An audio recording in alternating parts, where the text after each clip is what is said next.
Before we get started in on this video, I just wanted to show you the blooms of this plant. This plant propagates like crazy, so I have it in a few pots. But beautiful yellow blooms.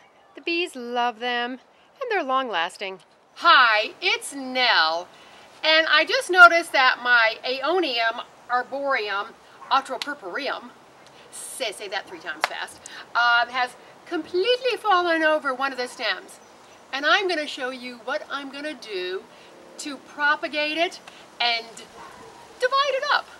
It's simply just gotten too heavy. It has too many branches on it here, and it's just pulled the whole thing over. So I'm going to cut it right there. And then I'm going to take it into the garage and cut it up. Whoa, it's really heavy.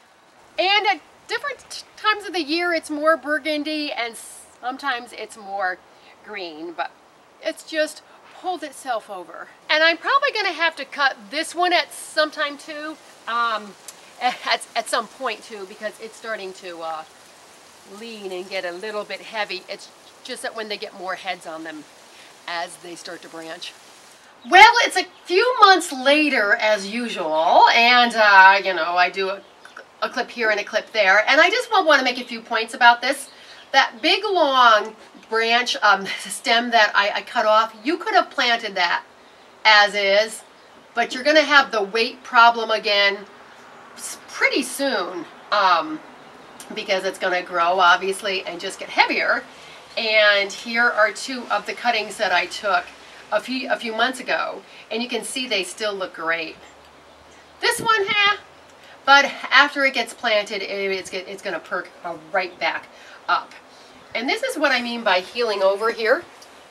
I don't know if I've ever shown you that. You can see the stem is nice and sealed up. And then you can just plant it. And I'm going to take these cuttings with me to my new home. So unlike other plants where you have to take softwood cuttings, you have to take cuttings off of the new growth, with these Aeonium Arboreums, you can either do a big branch, a small branch. I could cut this into 3 branches. And it just depends on how many plants you want.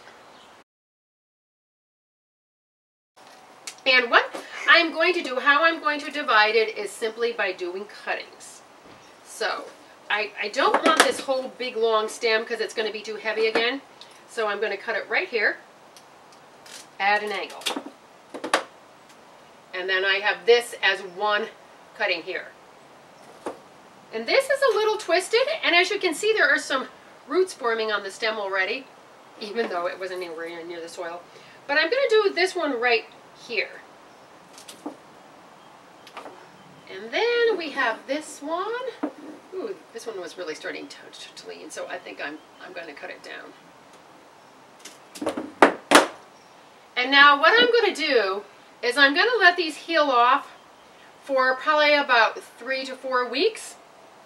So they get good and scabbed over, and that's what healing over is, because succulents store a lot of moisture in here, so it just the air heals them over. I'm going to put them in my utility room where it's nice and bright but cool, and that's exactly what they'll love. And I have a quick question for any of you succulent fanatics like me. I have so many of these plants that I don't save these. Has anyone replanted just the stem and had any heads form here? If you have, fill me in, because we're all here to share. But I'm going to just put this in green waste because I already have so many of these plants. Oh my goodness, in the meantime, that other stem has completely fallen off. And there's the stem. It just snapped right off at the ground. So I'm going to cut this back and add it to the pile of Aeoniums to be replanted. The stem on the left just has a real curve to it. It's just going to have to go in, and it'll eventually straighten up. It's just going to have a funny, have a little funny bend to it near the ground. But they're still looking good, and they've been just laying on the ground out there, I think, for well over a week. The beauty of succulents. So, I hope you have enjoyed this video and found it to be helpful. And please subscribe, because I have a lot more gardening videos coming your way. And speaking of gardening, let's get out in the garden and make the world a more beautiful place. Thank you so much for watching. Bye!